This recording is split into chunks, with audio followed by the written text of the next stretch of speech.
Player 1.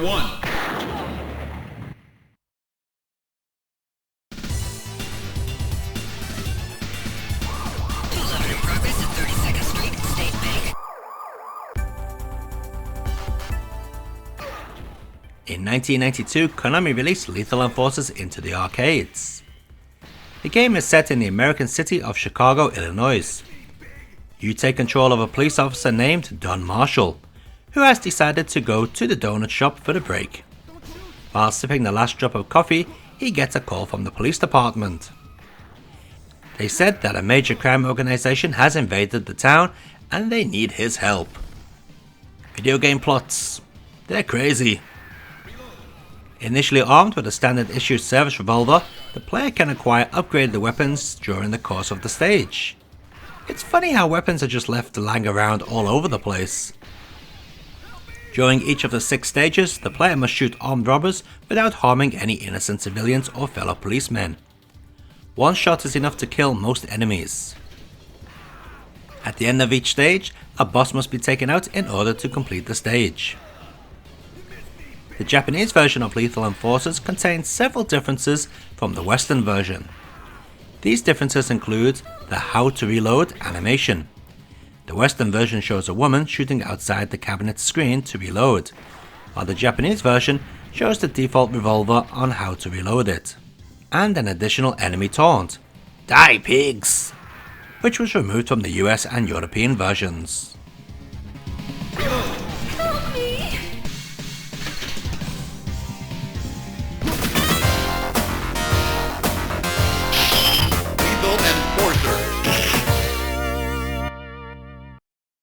Player 1.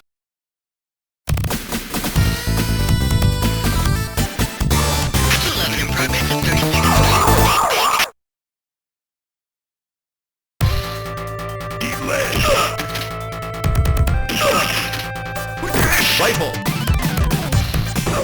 As to be expected, the Mega Drive port of Lethal Enforcers is never gonna look as good as the arcade game due to the limited color palette the Mega Drive has to work with.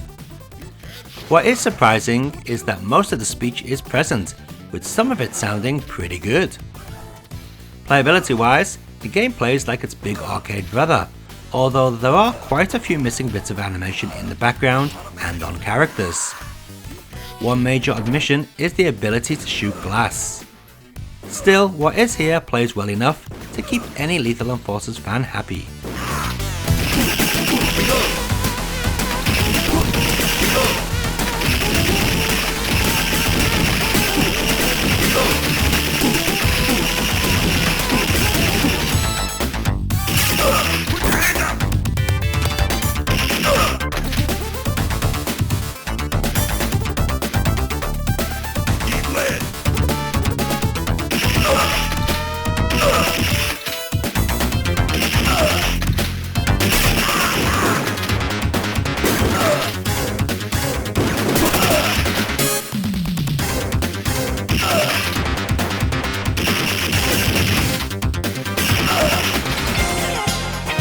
Lethal Enforcers.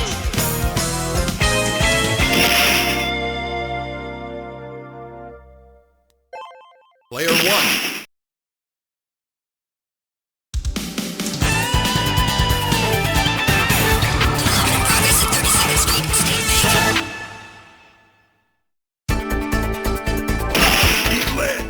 Coming from Konami, you'd expect the Mega CD port to feature all the sprite scaling found in the arcade version and well more animation for the enemies and backgrounds.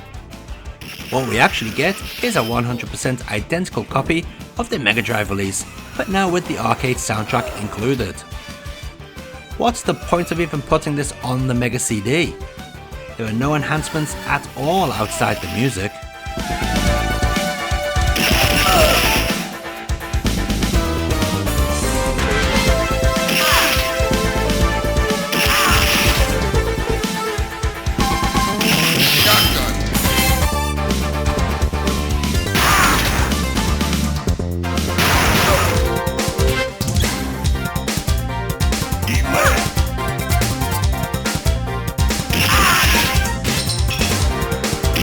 Rifle.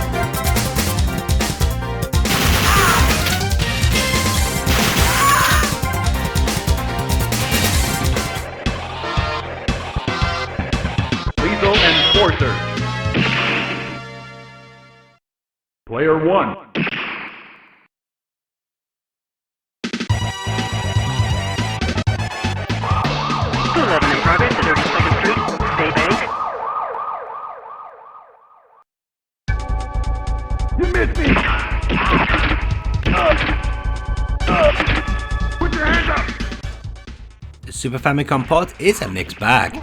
It sure looks nicer than the Mega Drive and Mega CD ports, and it has better audio than the Mega Drive port.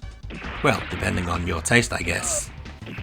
It even follows the arcade's level layout much closer and lets you shoot out the glass. However, not all is good. The animation is terrible, with enemies slowly appearing on screen in a jerky fashion. Somersaulting enemies look ridiculous. It's like watching a stop motion animation done badly.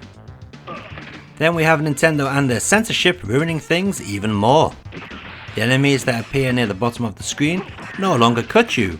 The police officer on the Chinatown intro is no longer blown away. The homeless guy has gone from the train station, and more. These changes may not bother most, but if changes like this bother you, you'll probably be quite annoyed with the Super Famicom port. Drop your weapon! You missed me!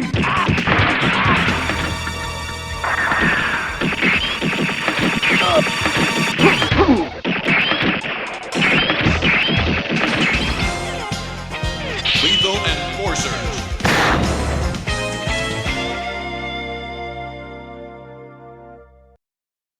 Player 1.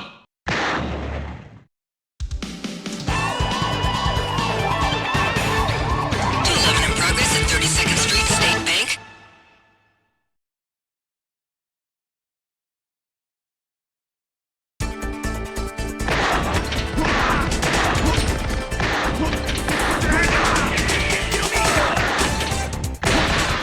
Developed by Konami Chicago and looking even better than the arcade version, this PlayStation port comes with Lethal Enforcers 2.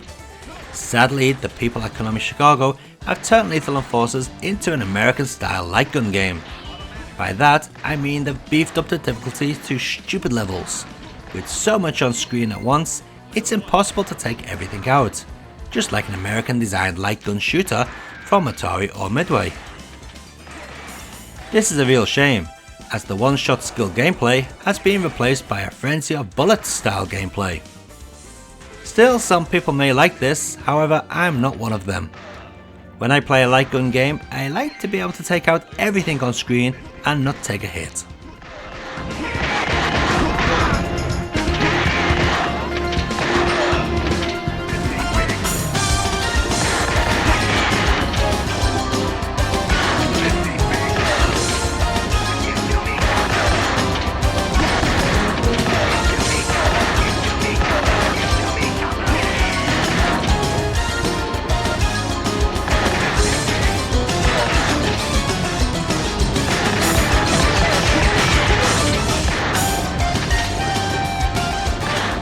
And let's take a look at all those versions of Lethal Enforcers running side by side.